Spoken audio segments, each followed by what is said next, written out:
Hoje é um tema difícil. Eu estou um pouco nervoso de abordá-lo, mas nós vamos passar por ele e as coisas vão ficar piores antes de ficarem melhores, para que nós possamos também, então, mergulhar e dizer algumas coisas que o livro do Apocalipse diz. Vocês sabem que nós sempre ficamos com medo de dizer as coisas que o livro do Apocalipse diz. Mas, por outro lado, eu, pessoalmente, estou muito grato que ele diga essas coisas. Porque eu mesmo estava aprisionado em muitos enganos. E eu sou grato a Deus por ter dito estas coisas, para que nós possamos tomar decisões de romper os laços que nos prendem a essas coisas estranhas, esses ventos de doutrina, que muitas vezes nós consideramos normais porque nós não sabemos outras coisas. A simplicidade de conhecer a Jesus Cristo e a Cristo crucificado muitas vezes nos escapa. E se nós apenas soubéssemos que tipo de amigo nós temos, e quão próximo ele está, e quão fácil é estar em contato com ele, nós nos pouparíamos muitas lágrimas e muitas dificuldades. Bem, quem é a besta do abismo sem fim? E onde nós lemos acerca dela? Nós terminamos na noite passada até o fim do capítulo 9. Agora, logicamente, nós deveríamos entrar no capítulo 10. Mas eu reservarei o capítulo 10 para daqui a pouco. Porque há dois lados da história. Há um lado da apostasia enquanto ela cresce, e nós começamos isso na noite passada, e nós mostramos como a escuridão espiritual aumentou nesta terra, e como uma estrela caiu do céu e fumaça começou a sair do abismo sem fim. Isso significa que os ensinamentos satânicos estavam começando a emanar e a tomar controle da terra. Hoje à noite nós vamos prosseguir um pouquinho mais e nós vamos ver o que eventualmente é a culminação dessas coisas que saem do abismo sem fim. E isso se desenvolverá em uma besta que sairá do abismo sem fim. Agora, o que é essa besta? Bem, novamente, nós temos que perguntar à Bíblia. Assim que em Daniel, capítulo 7, uma besta é muito claramente definida como um rei ou reino. É um reino. Aqui, portanto, está uma entidade política que se manifesta. Ou, em outras palavras, o ensinamento falso se tornou tão amplo que ele infiltrou o sistema político e se tornou uma doutrina mundial. Doutrina mundial legislada em sua plenitude. Nós temos visto isto neste estágio quando ele aparece, mas crescerá a um fenômeno mundial. E a pergunta é, o que está por trás de tudo? E essa pergunta nós queremos responder hoje à noite. Apocalipse capítulo 11. Nós estamos pulando 10, porque esta é a contraparte e nós estaremos lidando com ela mais tarde. Foi-me dado um caniço semelhante a uma vara, e também me foi dito, dispõe-te e mede o santuário de Deus. Você sabe, quando você mede algo, você quer saber a medida, não é assim? A Bíblia diz que nós somos o templo do Deus vivo. Qual é a nossa medida, portanto? Dispõe-te e mede o santuário de Deus, o seu altar e os que naquele adoram. Portanto, assim como nós tivemos uma enumeração, agora nós temos uma medição. Mas deixa de parte o átrio exterior do santuário e não o meças, porque ele foi dado aos gentios. Estes calcarão aos pés a cidade santa. Eles pisarão na verdade de Deus e na salvação de Cristo, que é tipificada no santuário. Tudo no santuário tipifica a Cristo. A porta, o portão onde você entrou, o altar de holocausto é uma representação da cruz, o cordeiro que foi morto. Eis o Cordeiro de Deus que tira o pecado do mundo. A pia que lava, ela é que lava os nossos pecados. Você precisa nascer da água e do Espírito. Se você entrar no primeiro compartimento, Jesus é a luz do mundo. Jesus é o pão da presença. Jesus é o pão do céu. Ele é o incenso que nos torna aceitáveis pelo seu mérito a Deus. Se você entrar no último compartimento, ele é o legislador. Ele nos protege da condenação da lei por sua misericórdia. Uau! Tudo está ali no santuário. É uma mensagem linda. Por isso, aqui está a história da salvação em Cristo, que será pisada por certas forças gentílicas. E isso será feito por 42 meses. Agora, esse é um tempo profético de novo, e seria interessante saber o que ele significa. E é claro, é uma citação do livro de Daniel, capítulo 7, onde todos os atributos do anticristo são dados, incluindo o fato de que ele reina por esse período. Darei às minhas 2 testemunhas que profetizem por 1260 dias, vestidas de pano de saco. Agora, é isso que chamamos de paralelismo hebraico. Você diz uma coisa de um jeito e você repete isso de outro jeito. Portanto, os primeiros 42 meses são seguidos por 1260 dias. E em termos proféticos, são o mesmo período. 42 meses proféticos, um mês profético tinha 30 dias. 42 vezes 30 dá 1260 dias. 1260 dias, um dia para cada ano, 1260 anos. Nós falaremos sobre isso mais tarde. É um período em que o santuário será pisado por pés e o povo de Deus também. Agora, quem são as testemunhas que se levantam para ouvir o que Deus tem a dizer? Agora, essas são as 2 oliveiras e os 2 candelabros, a luz que está diante de Deus, do Deus da terra. E se algum homem as ferir, prestem atenção nisso, se algum homem as ferir, fogo sairá de sua boca e devorará os seus inimigos. E se algum homem as ferir, ele deve dessa maneira ser morto. Não se metam com as oliveiras. Não se metam com os candeeiros. Seria interessante saber quem são eles, não seria? Bem, vamos dar uma olhada primeiro no período profético, cuja chave é o princípio ano-dia. Nós o encontramos no período do reino do chifre pequeno em Daniel, capítulo 7, que diz: eles lhe serão entregues em sua mão. Esses são os santos do Altíssimo, por um tempo, tempos e metade de tempos. Isto é, 3 anos e meio proféticos, ou 42 meses, ou 1260 dias. Nós veremos os paralelos em um momento. E calcular a duração desse período profético é grandemente simplificado se nós atentamos para esses pontos simples. Um tempo era um ano. Algumas das traduções mais recentes dirão simplesmente 3 anos e meio. Isso é, 360 dias. Você pode ver Daniel capítulo 4, verso 16 e 11, verso 13. À margem na Bíblia autorizada, na King James. O tempo ou ano profético tinha 360 dias. Um dia significa um ano, ou um tempo significa um ano na profecia bíblica. Você descobrirá isso na versão autorizada. Portanto, nós fazemos a conta e descobrimos que são 1260 dias. E você pode olhar em Números, capítulo 14, versículo 34, em Ezequiel, capítulo 4, versículo 6, onde se diz: e eu te indiquei um dia para cada ano. Portanto, estes são, de fato, 1260 anos literais.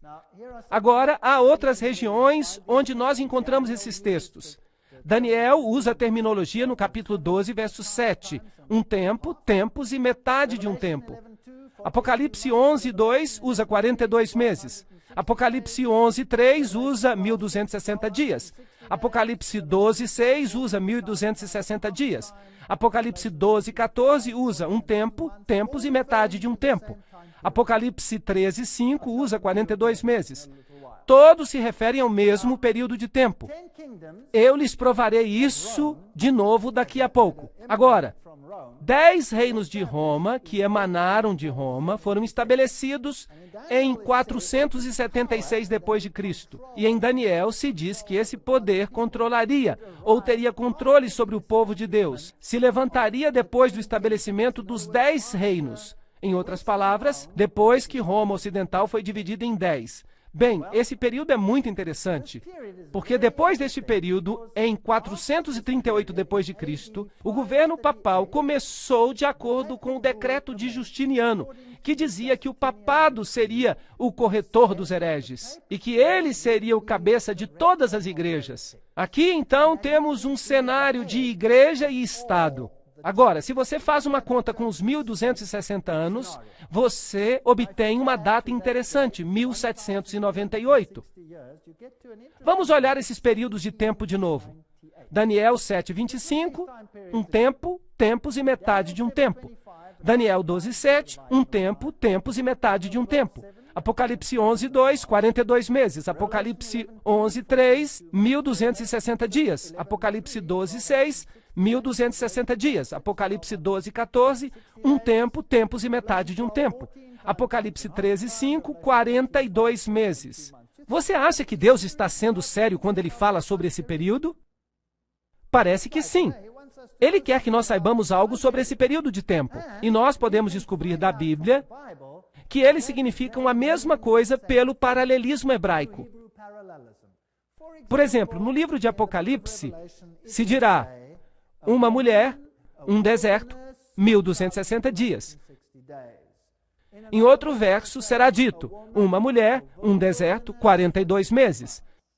Em outro lugar se dirá 3 anos e meio, e assim você pode ver que eles se aplicam à mesma coisa. Uma profecia muito, muito importante.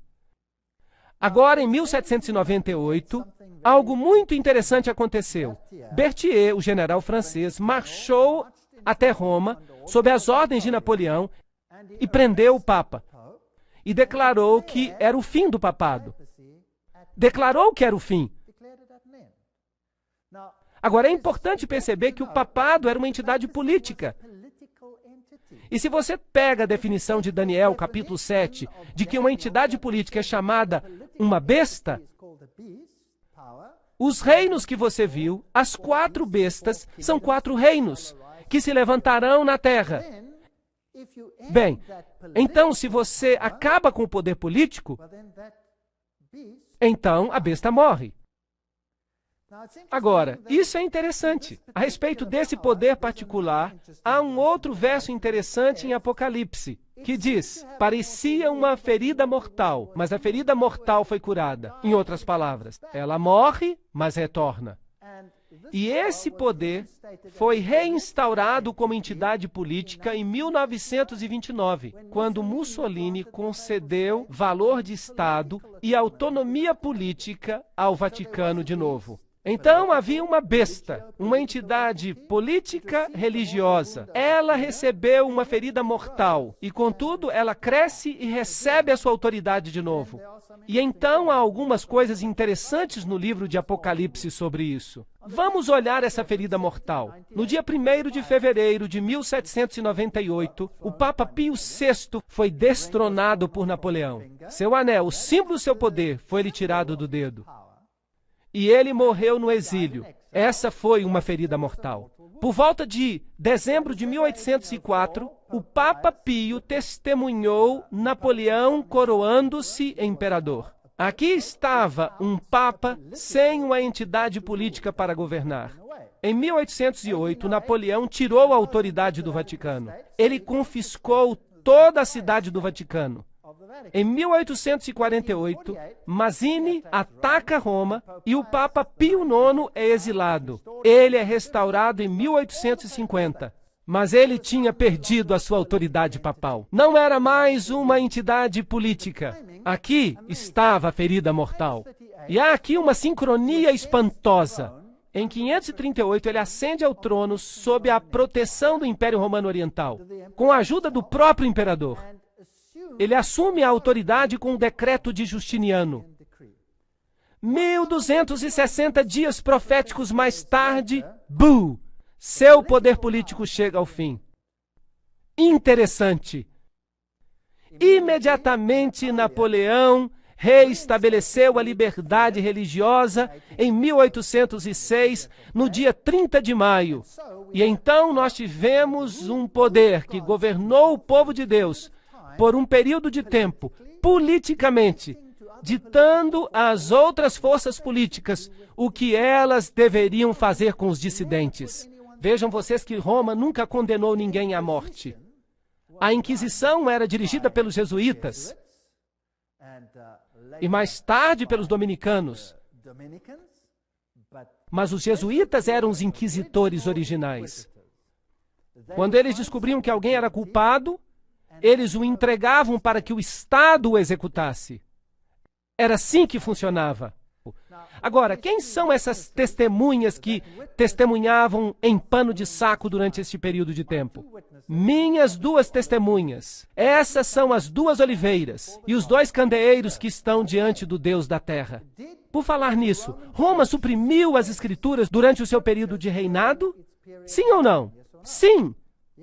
Eu fui católico. Era um pecado mortal ler a Bíblia. Era um pecado mortal.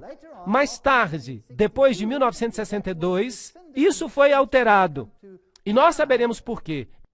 É uma razão muito interessante. Veremos numa próxima palestra. Bem, quem são essas duas testemunhas? Elas podem, por exemplo, ser as Escrituras? O Velho e o Novo Testamento? Será possível? Zacarias capítulo 4, verso 1.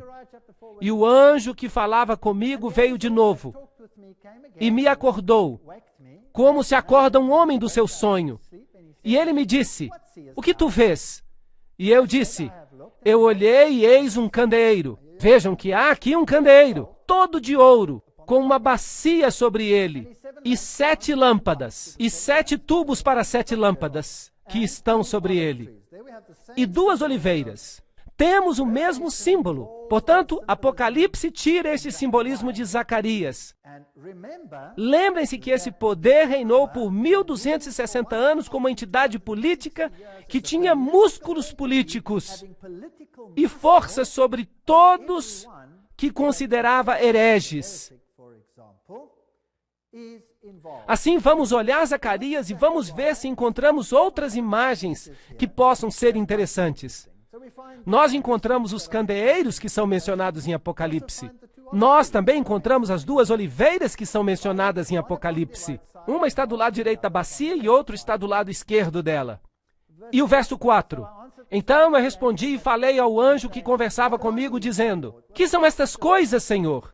Bem, é isso que queremos saber. Talvez consigamos uma resposta aqui. E o anjo que falava comigo me respondeu e disse, não sabes o que são?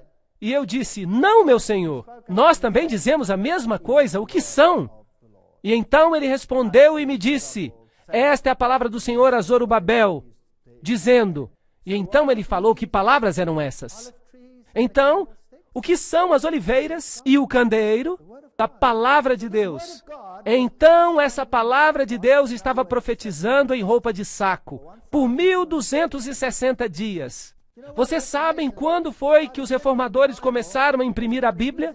Eles começaram a usar a imprensa de Gutenberg. E quando eles começaram, esta foi destruída. E então queimaram todas as Bíblias que haviam sido impressas. E eles tentaram destruí-la por todos os meios à sua disposição, sem sucesso. Bem, mais tarde eles escreveram uma sua contraversão, que é conhecida como a Bíblia Jesuítica. Eu vou falar sobre isso mais tarde.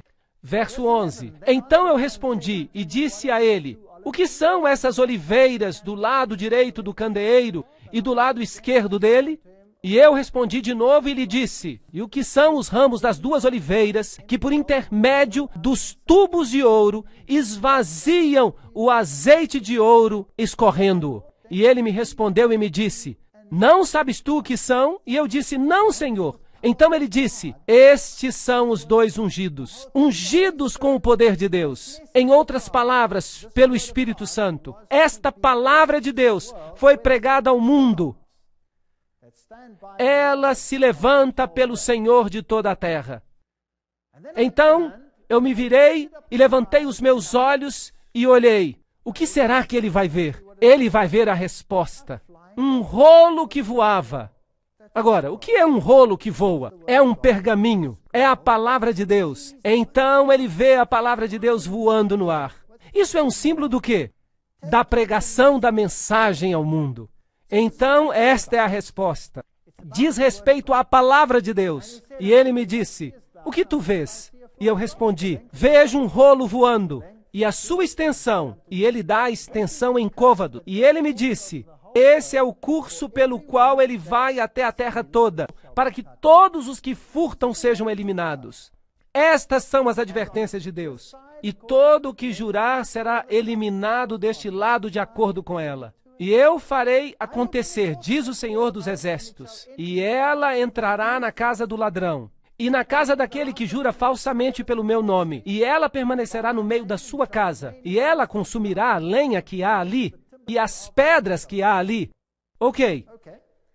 Então a palavra de Deus convencerá, quer seja suprimido ou não. É isso? Basicamente, é isso que está sendo dito. Leiamos, porque Zacarias está ficando interessante. Então o anjo que falava comigo saiu.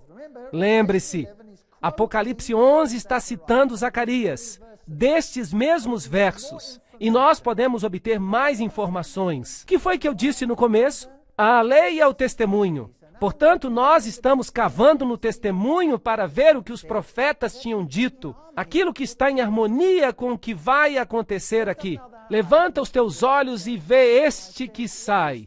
E eu disse, o que é?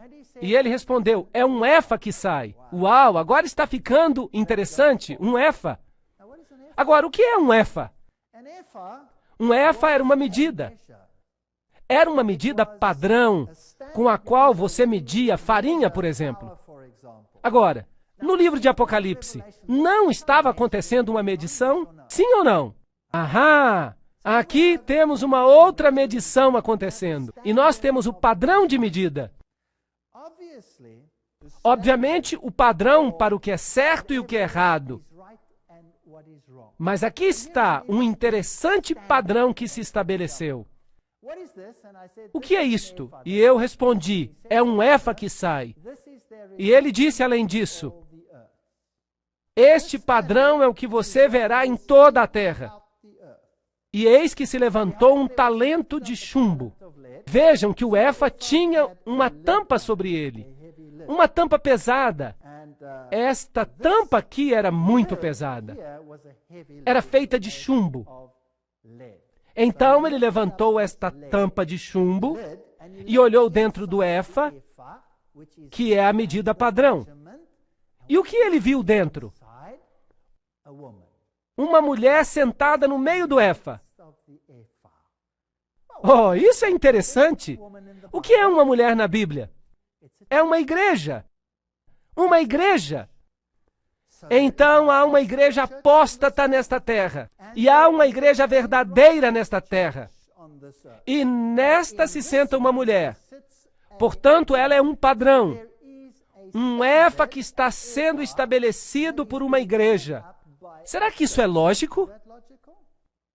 Sentada no meio do efa. E ele disse, isso é impiedade.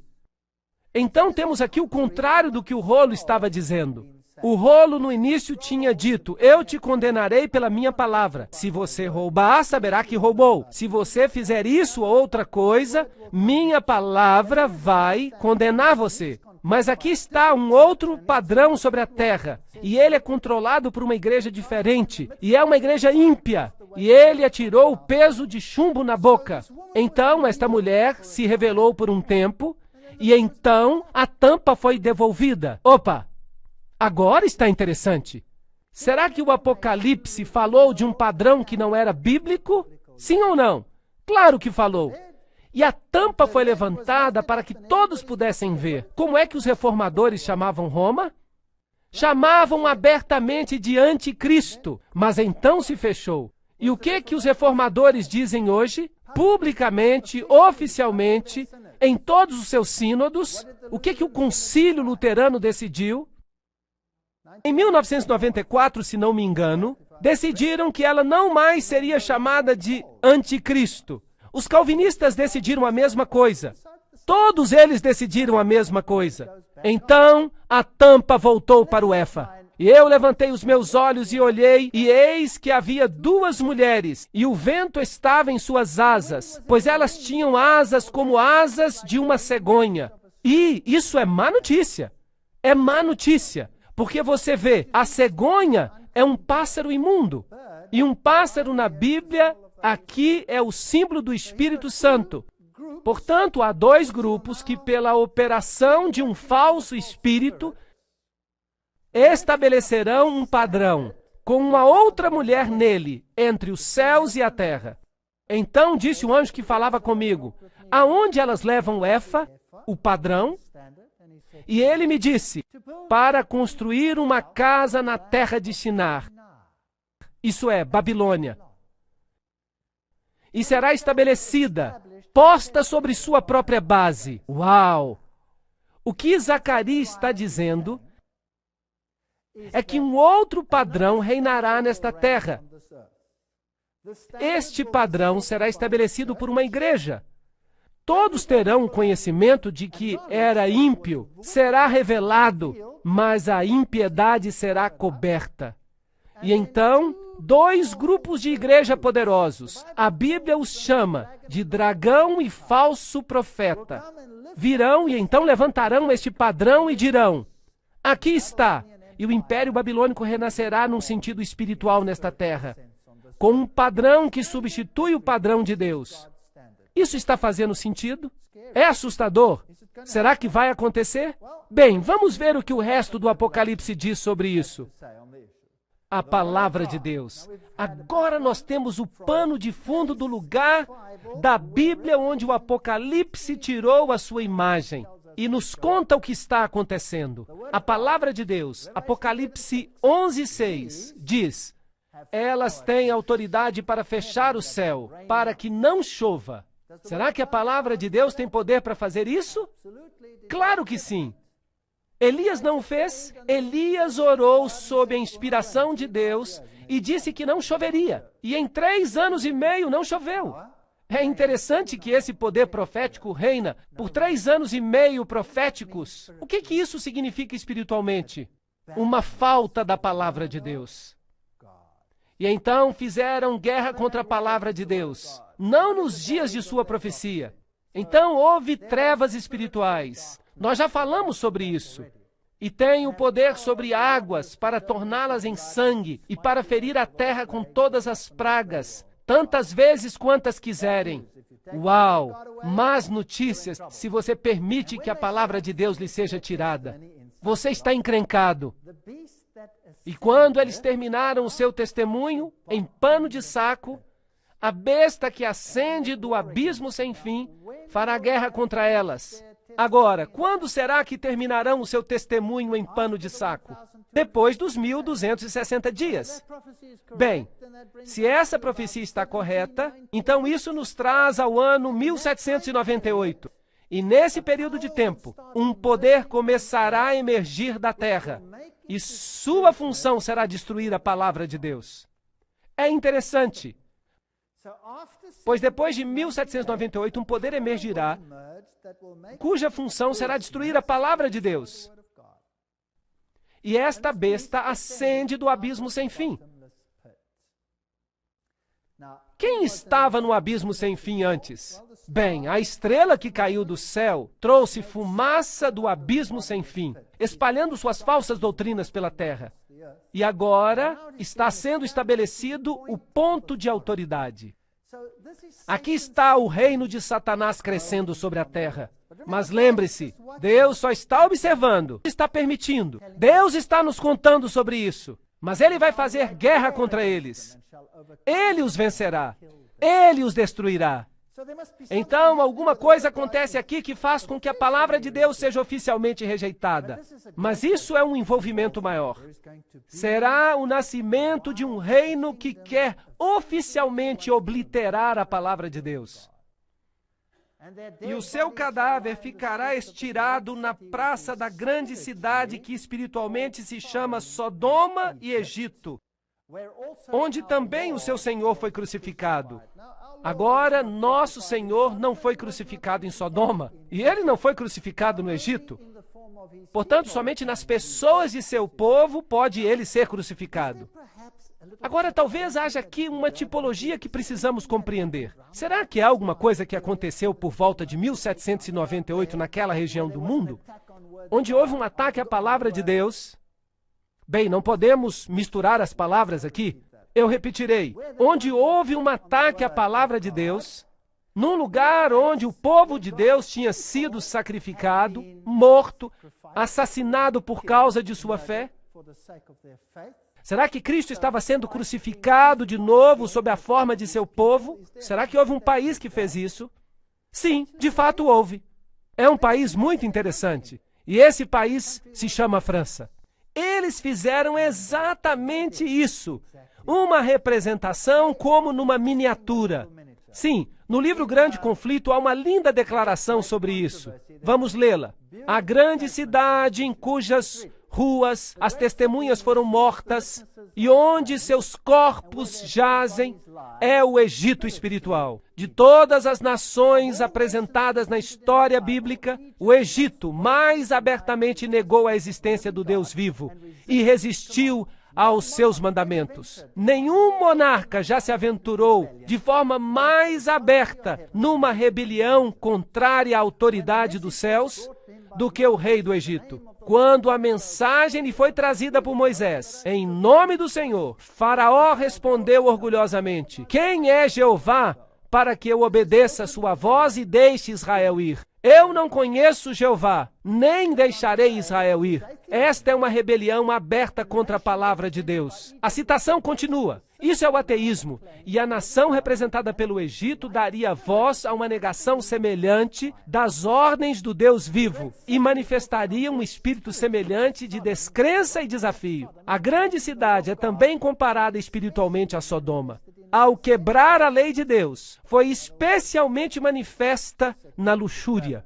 E esse pecado foi também a característica proeminente da nação que cumpriria as especificações desta passagem bíblica. Eu posso continuar falando sobre isso. É um assunto muito fascinante, onde o Senhor foi também crucificado. Esta especificação da profecia também foi cumprida pela França.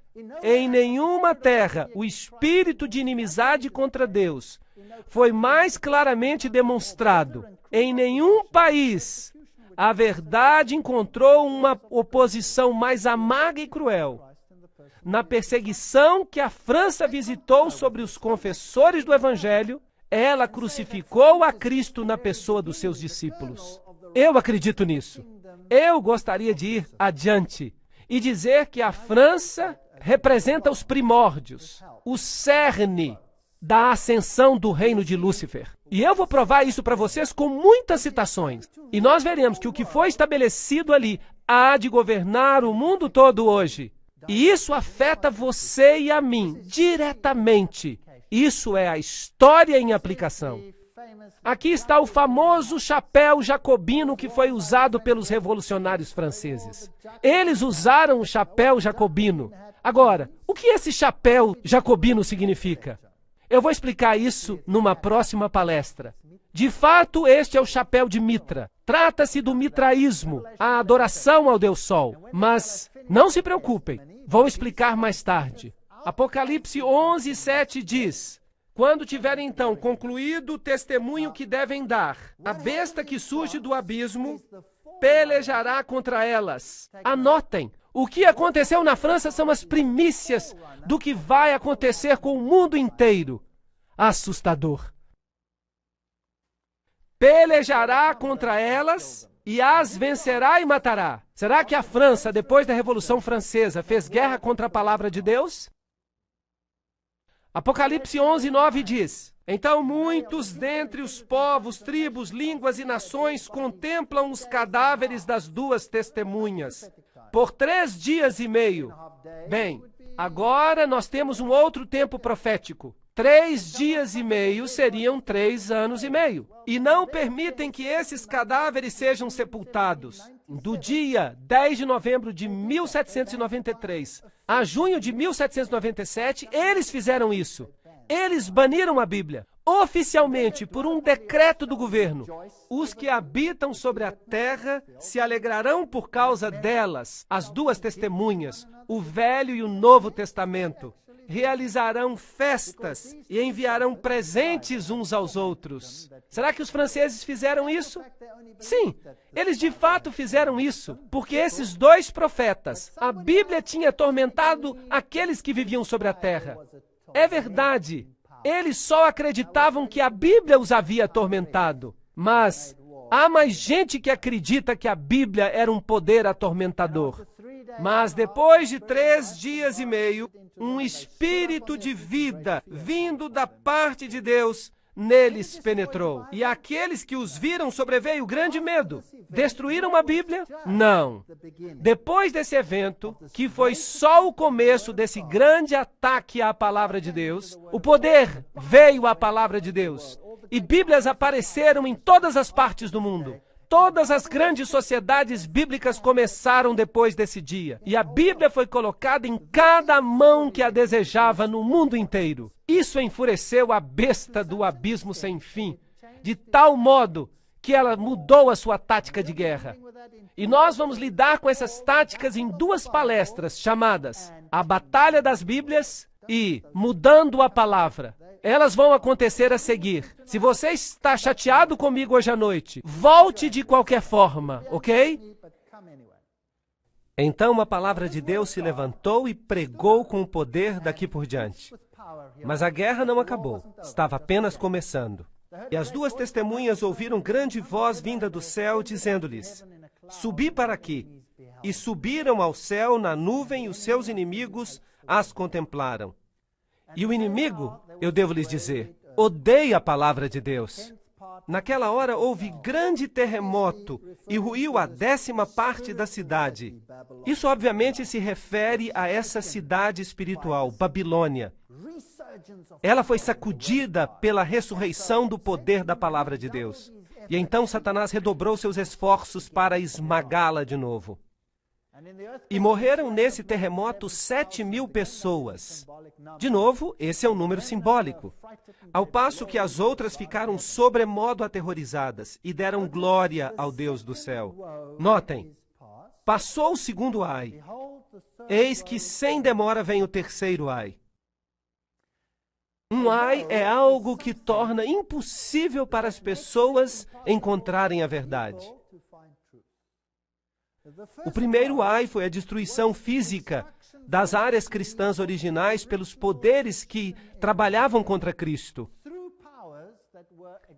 Este ai é agora um escurecimento espiritual de todo o conhecimento que diz respeito a Deus, por esse poder que faz guerra contra a palavra de Deus. O que aconteceu na Revolução Francesa? Vamos ver como ela cumpriu essas profecias. Temos aqui a queda da Bastilha. E claro, com este evento, toda a estrutura política do mundo foi mudada. Antes disso, você tinha monarcas que governavam. Agora você tem democracias. Democracias apareceram por toda parte. Isso parece muito bom, mas nós vamos ver depois exatamente o que está por trás dessas coisas. Então, Luís XVI, aquele que perdeu a cabeça, literalmente, e a cabeça dele foi levantada diante de uma multidão agitada quando ele foi para a guilhotina. E a mulher dele, Maria Antonieta, será que tiveram misericórdia dela? Não. A cabeça dela foi colocada numa estaca e levantada diante da multidão agitada. Então, eles pegaram uma prostituta. Mas é isso que realmente eles fizeram. Com os seios à mostra, e eles lhe chamaram liberdade. Eles fizeram dela uma deusa. A liberdade governava. Quando a deusa foi trazida à convenção, o orador pegou-a pela mão e, voltando-se para a assembleia, disse: Mortais, deixem de tremer diante dos trovões impotentes de um Deus que seus temores criaram. Uau! Essa é uma assembleia pública. Daqui por diante, não temos nenhum Deus senão a razão. Vocês podem imaginar isso? Eu lhes ofereço essa mais nobre e pura imagem. Se vocês precisam ter ídolos, façam sacrifícios apenas para um como este. Prostrem-se diante do augusto Senado da Liberdade. Reverenciem a razão. Então, temos aqui um poder que tinha tomado o lugar da palavra de Deus e o substituído com a deusa da razão. Mas, felizmente, Jesus disse isso antes que acontecesse. E isso significa que essa deusa da razão toma o lugar de Jesus Cristo apenas na aparência. A deusa, depois de ser abraçada pelo presidente, foi levada a um carro magnífico e conduzida no meio de uma imensa multidão à Catedral de Notre Dame. Então, se tornou oficial que ela tomava o lugar de Deus. Então ela foi elevada a um sublime altar e recebeu a adoração de todos os presentes. Portanto, o governo adorava essa mulher. Foi assim que aconteceu. Ela foi levada pelas ruas, ela foi colocada num carro, ela tinha o sol como símbolo e se dizia a deusa da razão. E ela foi entronizada em Notre Dame. E aquela catedral que simbolizava o cristianismo foi invadida pelo poder legislativo. Assim, o Velho Testamento e o Novo Testamento foram queimados. E todos os livros religiosos foram queimados numa pira. E uma nova lei substituiu a lei de Deus. Será que podemos substituir a lei de Deus? Eu não creio que possamos. Aquele pergaminho que voa pelo céu, a palavra de Deus, nos convence do que é certo e do que é errado. Ela nos mede de acordo com o seu padrão, sem levar em consideração se outra instituição eleva o seu padrão. Certo ou errado? Sim. E é por isso que hoje à noite nós veremos como essa batalha continuou. Como um padrão foi colocado de lado e como a humanidade adotou um outro padrão. E que Deus nos abençoe a fazer a escolha do padrão certo.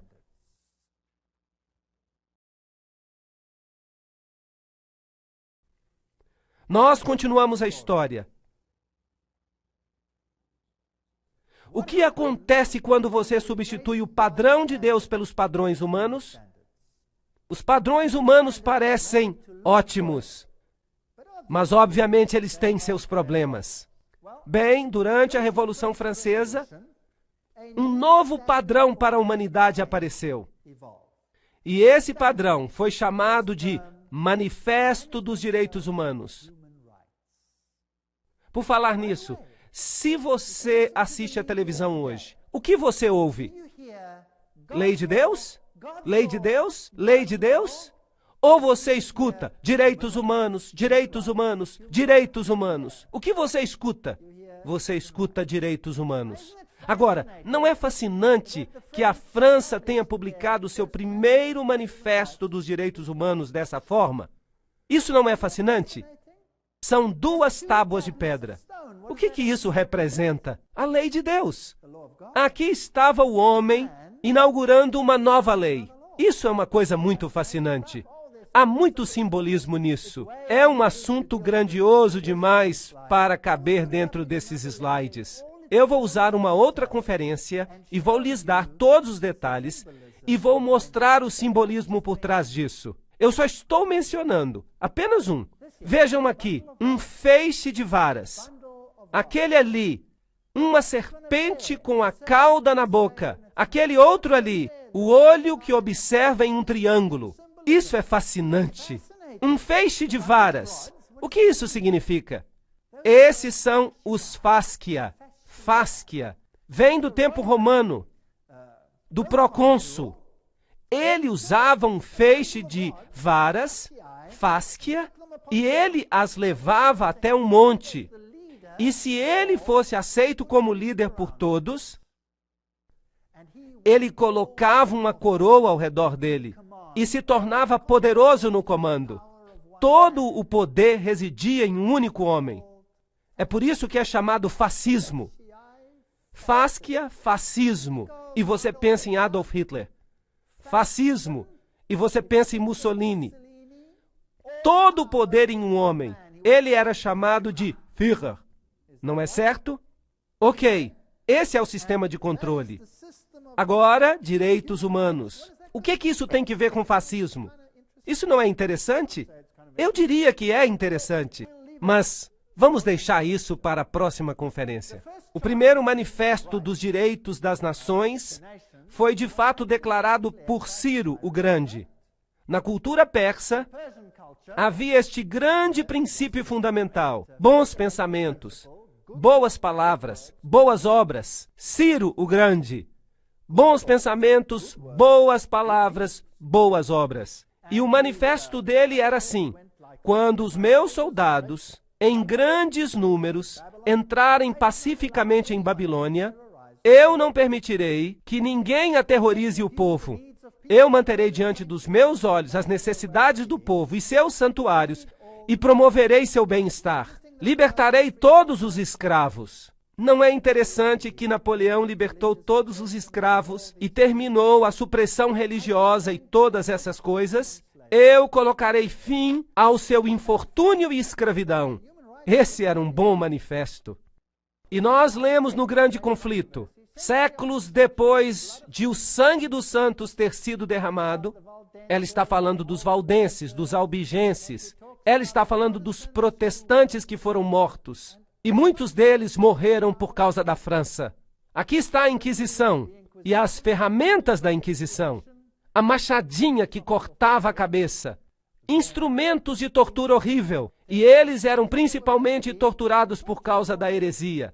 Agora, qual é a definição de heresia? Vamos olhar o artigo heresia na página 440. Vem do grego hairesis, escolha, decidir-se por si mesmo, a sua crença e prática. Isso é heresia. Então, decidir por si mesmo foi, nesse período de 1260 anos, um ato de heresia. Um pecado passível de morte. Isso é muito triste, não é? Então, tirando do homem a sua consciência, colocando em seu lugar um poder, então vamos ter algumas coisas muito interessantes acontecendo. Aqui estão alguns dos instrumentos que eles usavam. Estes, por exemplo, línguas que abriam, e você coloca brasas vivas nelas. E então você mortificava a pessoa que você estava interrogando com essas brasas. Aqui estão presilhas para o tornozelo. Percebam os pontilhões nelas. E quando elas eram apertadas, eles entravam no osso. Vejam que essas pessoas faziam seu trabalho com seriedade. Esse instrumento particular foi usado pelo general Franco em 1970. É um instrumento horrível. Aqui está. Eles o punham ao redor do pescoço. E então eles começavam a apertar. E apertar.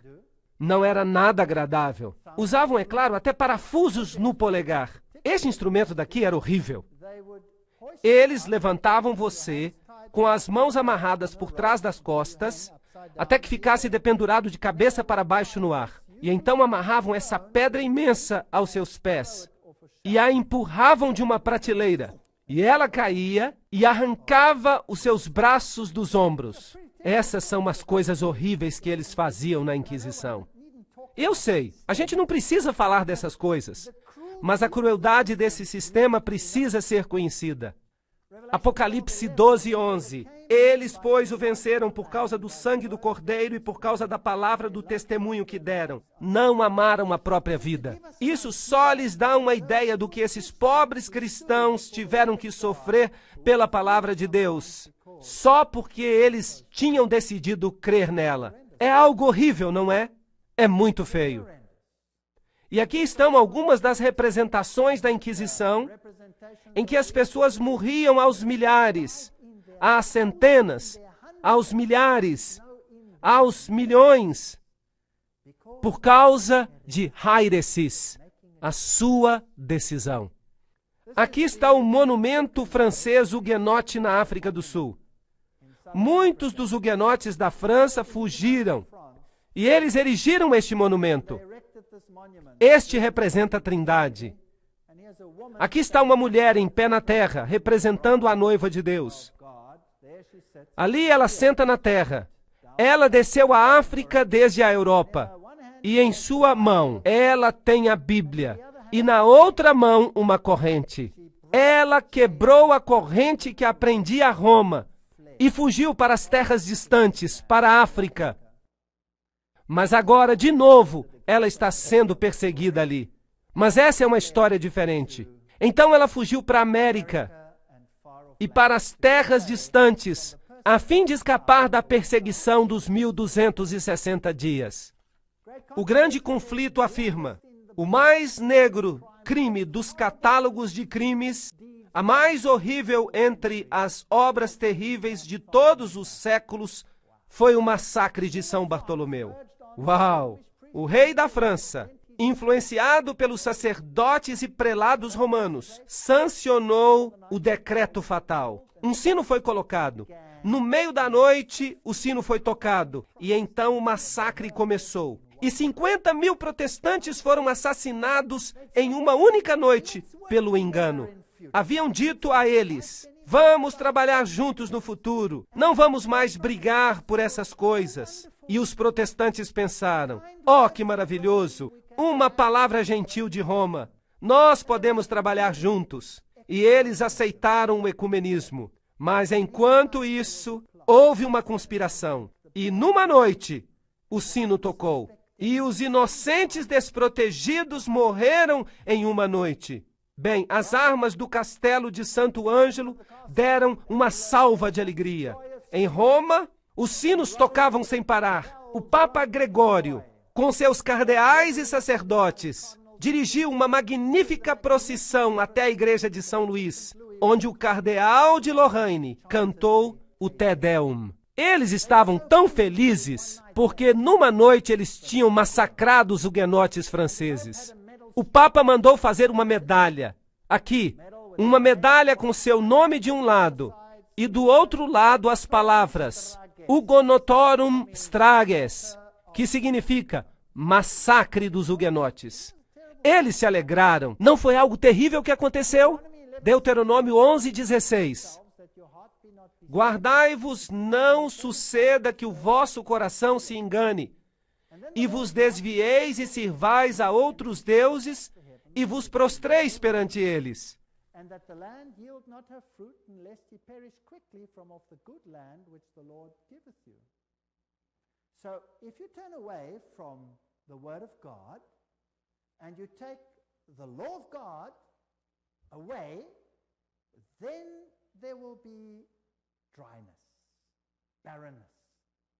Apocalipse 11:7. Quando tiverem então concluído o testemunho, a palavra de Deus, a besta que surge do abismo pelejará contra elas e as vencerá e matará.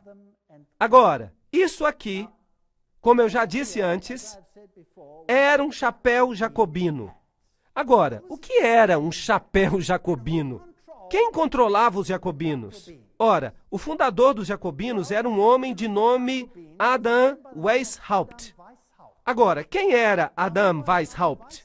Ele era um professor jesuíta de direito canônico. Isso não é interessante? Então, a pessoa que realmente organizou a Revolução Francesa era um jesuíta. E ele era o pai do jacobismo. Ele foi também o fundador dos Illuminati. Então, um jesuíta fundou os Illuminati e um jesuíta dirigiu o jacobinismo, que foi responsável pela Revolução Francesa. Aqui está a Universidade Ingolstadt, onde ele era professor. É interessante que depois da Revolução Francesa, o papado tinha recebido uma ferida mortal e se tornou insignificante aos olhos dos homens. Mas em 1929, o menor estado do mundo foi mais uma vez estabelecido. Então, algo que tinha recebido uma ferida, agora se levantou de novo. Portanto, em 1929, Gaspari assinou o Tratado do Laterano e os Estados do Vaticano voltaram à existência. E o jornal San Francisco Chronicle disse: Mussolini e Gaspari assinaram um pacto histórico em Roma. A disputa romana naquela noite se tornou uma coisa do passado. E o Vaticano fez paz com a Itália. As assinaturas naquele documento memorável pretendiam sarar a ferida. É como se eles estivessem citando as Escrituras. Extrema cordialidade foi demonstrada de ambos os lados. É uma história fascinante. Esse poder parecia ter recebido uma ferida mortal. E agora ele se erguia de novo. Mas vejam, ele só parecia ter recebido uma ferida mortal. O engano é algo que é inexplicável às vezes. Agora deixe-me mostrar alguns dos papas posteriores. Aqui está Antônio Sayer. Ele foi o primeiro grande mestre da maçonaria em London Lodge, fundada em 1717. Vejam que este é o período de tempo precursor que leva ao tempo da Revolução Francesa. E esses maçons se erguem assim, com as mãos no estômago e com o dedo apontando para cima. Esta é a figura do Papa Pio XII. Ele imprimiu um selo. E este é um retrato do Papa Pio XII. Ele é quadrado e tem um simbolismo maçom nele. E ele aparece em pé do mesmo jeito. É interessante que o Vaticano proibiu a maçonaria, mas também é interessante que se você não quer ser culpado por alguma coisa, tudo que você tem que fazer é proibi-lo e praticá-lo em segredo. Mas lá no Vaticano, a maçonaria proliferou e todo cardeal se tornou membro. É interessante, mesmo quando ela havia sido proibida. Lembrem-se que Apocalipse capítulo 9 nos disse: soou a trombeta, e eu vi uma estrela cair do céu na terra, e a ele foi dado a chave do abismo sem fim. E ele abriu o abismo sem fim, e se levantou a fumaça do abismo, e a fumaça de uma grande fornalha, e o sol e o ar foram escurecidos por causa da fumaça do abismo. Então, a luz de Jesus foi escurecida por causa da fumaça. Foi assim que começou. Em Apocalipse 12, 3, nós temos outra besta. E apareceu um novo portento no céu.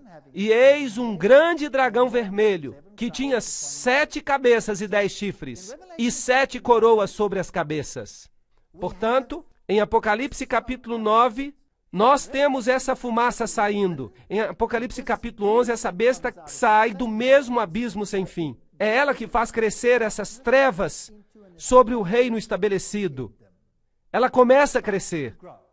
Os outros poderes de Apocalipse são este dragão com as 7 cabeças, com uma coroa sobre a cabeça.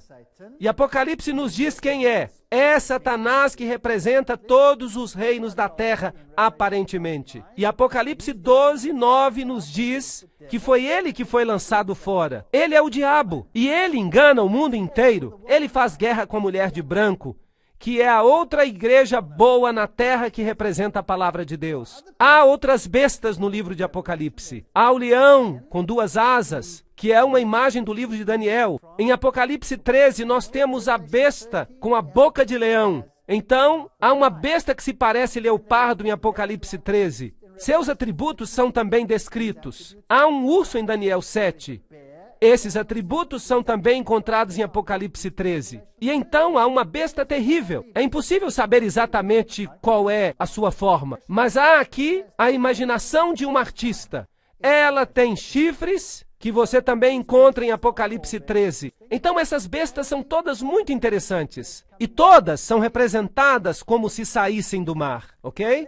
Então, em Apocalipse 13, todos os atributos de Daniel 7 se encontram nesta besta conglomerada que se levanta do mar. Apocalipse 13 também tem uma besta que sai da terra. E ela se parece, talvez, como esta. Eu não sei como ela se parecia. E em Apocalipse capítulo 17, você tem outra besta com uma mulher montada nela. Vamos ler isso. 17:3. E ele me levou em espírito até o deserto. E eu vi uma mulher sentada sobre uma besta escarlate, cheias de nomes de blasfêmia contra Deus, e tendo 7 cabeças e 10 chifres. E o verso 8. A besta que viste era e não é, está para emergir de onde? Do abismo, e caminha para a destruição. Isso é interessante. Que outra besta veio do abismo sem fim? A besta de Apocalipse 11, certo? Que fazia guerra contra o povo de Deus. Será que há uma ligação aqui? Provavelmente. E quem controla essa besta que sai do abismo sem fim? Quem está montada nela? Uma mulher. Uma igreja dirige. Será possível que os sistemas políticos deste planeta estão sendo dirigidos por uma mulher e nós não saibamos disso?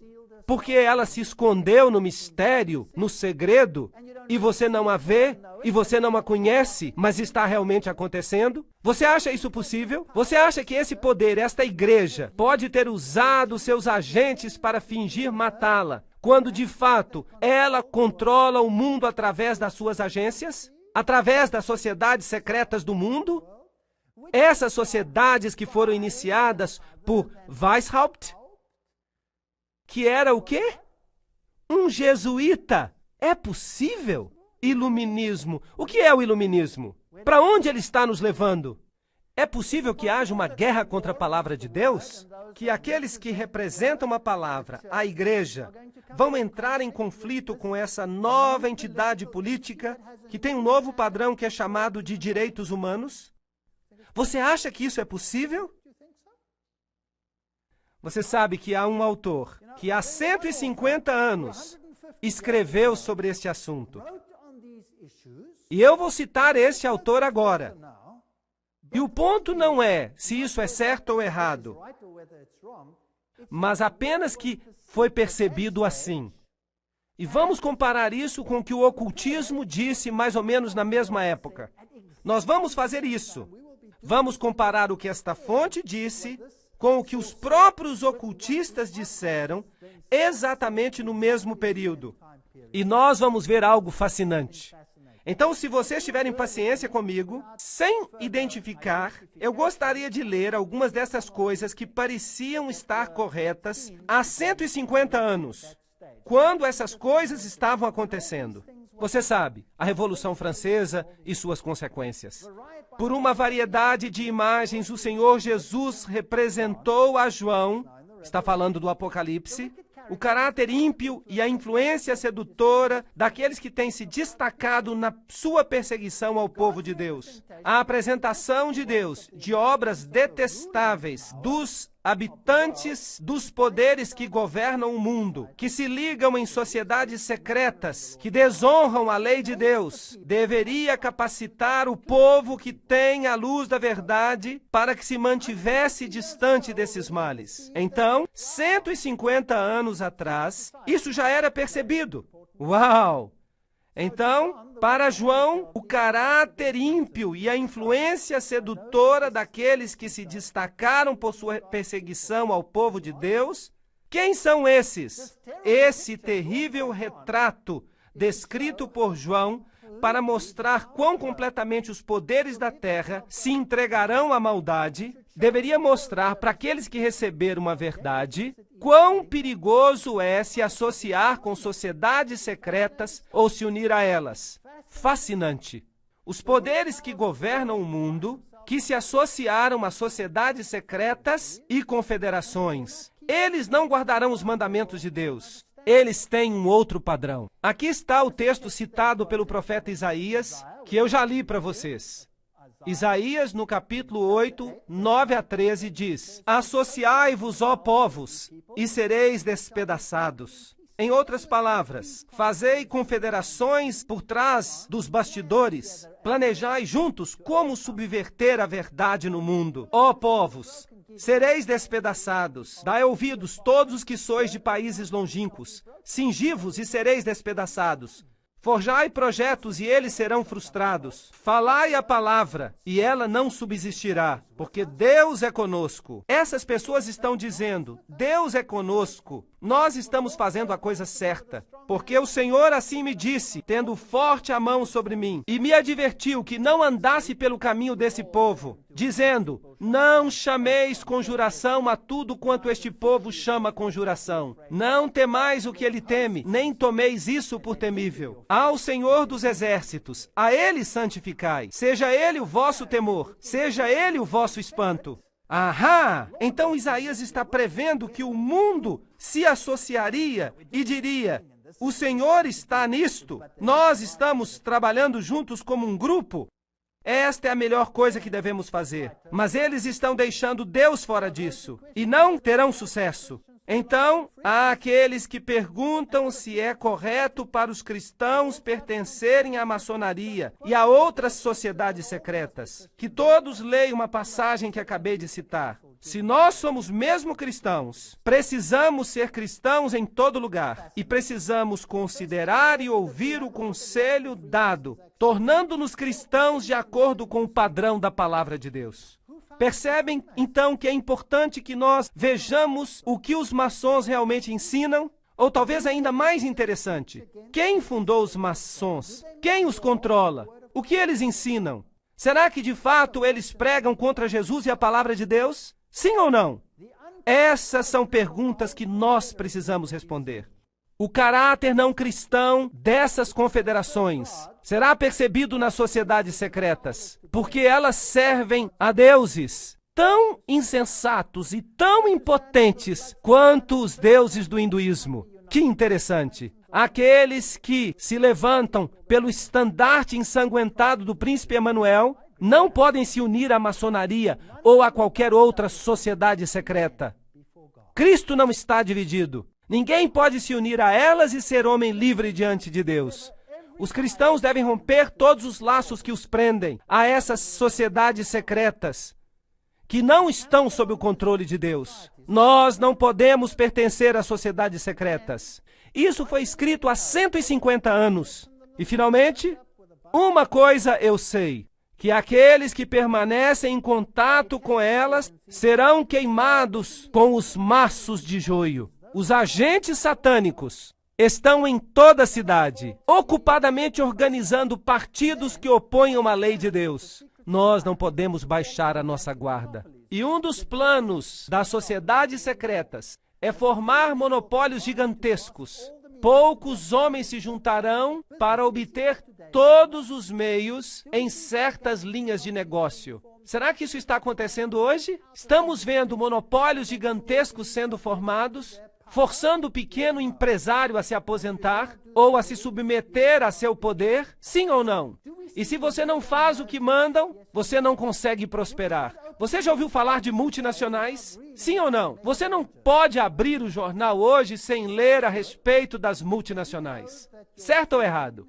Parece tudo bom, mas você sabia que a sua liberdade está sendo corrompida passo a passo, até que você não seja nada mais do que um escravo? E se você ousar abrir a boca, bem, você perderá o seu emprego e a sua indústria, e você não será capaz de comprar ou de vender. Os sindicatos serão uma das agências que trarão sofrimento à terra neste tempo, como nunca o mundo experimentou. As pessoas não creem nisso, mas eu creio. Eu já tive a experiência desagradável de me levantar do outro lado dos sindicatos quando eles estão em greve. Você já viu isso? É muito assustador. Na África, onde eu vivo, os sindicatos são muito poderosos. Os sindicatos parecem uma coisa boa. E é claro, os direitos humanos garantem a existência de sindicatos para que você possa brigar pelos seus direitos. Mas pense nisso. Se o bolo é de um tamanho e eu brigo por uma fatia maior, o que acontece com a fatia do meu vizinho? Ela fica menor, certo ou errado? Será que eu estou amando o meu próximo como a mim mesmo quando eu faço com que a fatia dele fique menor para que a minha possa ficar maior? Sim ou não? Eu acho que não.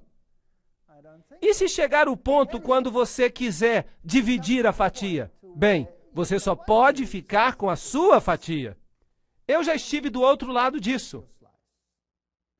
Eu já tive as minhas costelas fraturadas por membros dos sindicatos. Eles estavam usando as universidades para atingir o governo. Eles declararam um boicote às aulas da universidade. E os alunos estavam ficando sem educação. Isso significava que os alunos pagavam todo o semestre e perdiam tudo. Então a universidade decretou que as aulas continuassem. Eu era professor e eu disse, as aulas vão continuar. E então, os sindicatos invadiram a minha sala. E eu fiquei em pé na porta e disse, Lamento, mas vocês não podem entrar aqui. Sou eu que dou permissão para que os alunos entrem aqui. Eu sou responsável, não eles. E eles começaram a me bater. E eles quebraram as minhas costelas. E a polícia estava por toda parte. Será que alguém levantou um dedo? Não. Eu tenho prova disso. Eu saí na primeira página de todos os jornais do país. E nada aconteceu. Os alunos não conseguiram sucesso.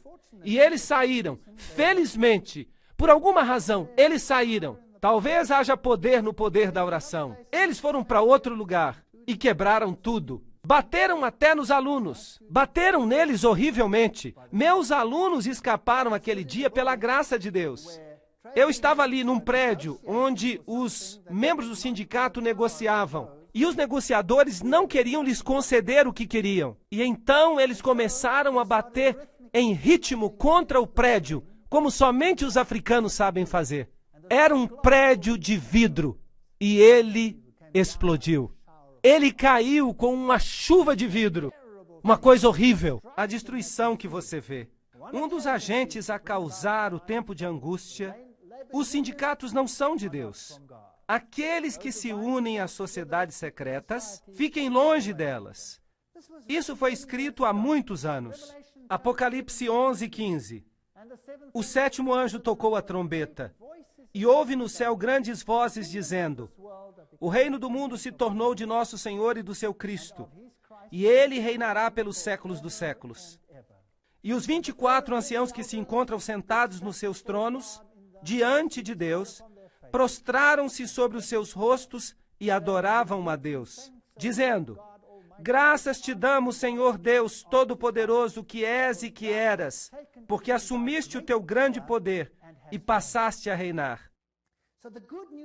Portanto, há também boas notícias. Apesar deste poder, que começa em Apocalipse capítulo 9, abrindo as covas do inferno, para trazer as suas doutrinas ao mundo, doutrinas que obscurecem a luz, e para trazer trevas sobre a terra, crescendo através da história até o tempo em que nós chegamos à Revolução Francesa. As covas do inferno estão abertas de novo e um poder se levanta. Este deve se tornar um poder político universal, que será controlado por uma mulher.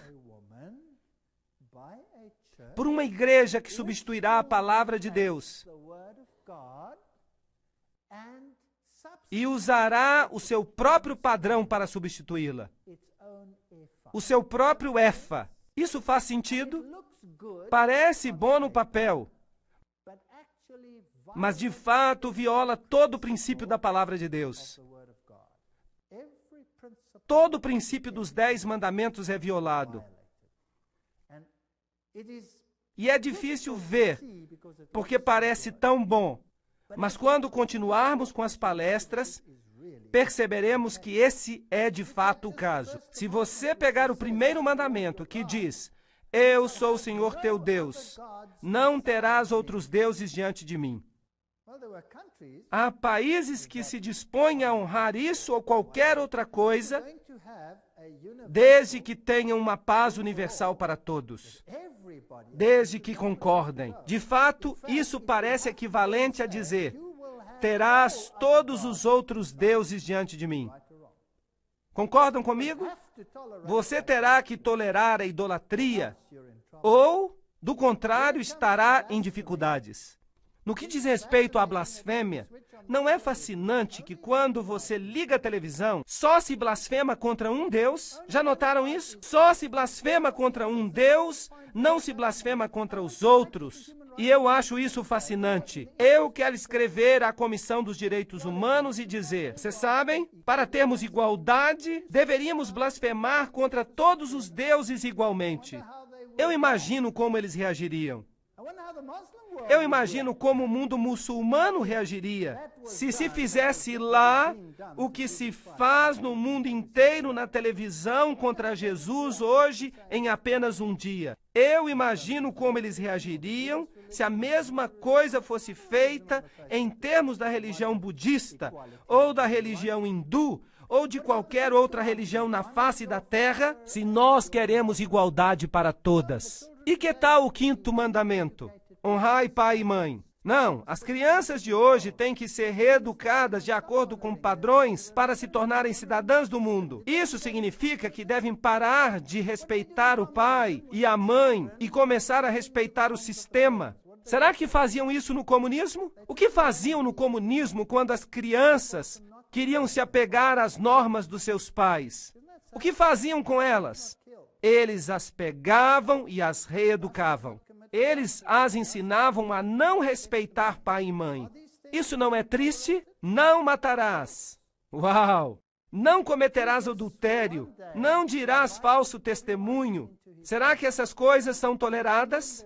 Um dia Jesus vai convidar a todos que entrem no reino. No reino haverá justiça e verdade. Não haverá mais mentira. Os padrões serão os padrões que ele determinar, e estes se aplicarão a todos. Na verdade, as nações se enfureceram. Chegou, porém, a tua ira, e o tempo determinado para serem julgados os mortos, para se dar o galardão aos teus servos, os profetas, aos santos e aos que temem o teu nome, assim aos pequenos como aos grandes, e para destruíres os que destroem a terra. Não é interessante? Abriu-se então o santuário de Deus que se acha no céu, e foi vista a arca da aliança no seu santuário. Onde está Jesus? Em que compartimento? No Santíssimo. Uau! Nós nos movemos do período de ministério no primeiro compartimento ao ministério no segundo compartimento. Esse é o juízo. E a arca do testemunho, os 10 mandamentos, são o padrão universal para o que é certo e o que é errado. Não há dúvida sobre isso. E nós vemos esse testemunho. E isso significa que o tempo acabou. E sobrevieram relâmpagos, vozes, trovões, terremoto e grande saraivada. Esta é a história da última praga na terra. E o reino de Deus se torna o reino da terra também. Então Jesus, o grande sumo sacerdote, é visto na frente da arca do testemunho. Esse é o verdadeiro padrão. Não o éfa controlado pela mulher. Não importa quantas cegonhas e espíritos imundos levantem este estandarte para que o mundo o aceite. Ele é contrário à palavra de Deus. E como vimos até aqui, essa igreja é definida, infelizmente, é a igreja que domina por 1260 dias. É a igreja da Idade Média. É a igreja romana. E eu não posso mudar isso. Eu já fui católico. E eu agradeço a Deus porque Ele me mostrou essas coisas. E por trás de tudo isso, por trás dessa Revolução Francesa e de tudo isso, nós vimos os agentes desta igreja. Nós vimos os agentes jesuítas por trás de tudo. E nós vimos que as sociedades secretas, porque tudo nelas é envolto em mistério, farão as mudanças que anularão a palavra de Deus. Por isso, nas próximas conferências, nós vamos por trás dos bastidores. Vamos expor alguns fatos para ver se as coisas são mesmo assim. Mas mesmo que seja assim, que eu presumo que seja, Jesus está no controle. Ele permitiu que víssemos essas coisas. Ele é o sumo sacerdote que oficia. Ele é o Rei dos Reis. Ele voltará em glória. E não importa quantas trevas haja no abismo sem fim. Jesus está no controle. Nada temos a temer. Apeguemo-nos a Ele e ninguém se perderá.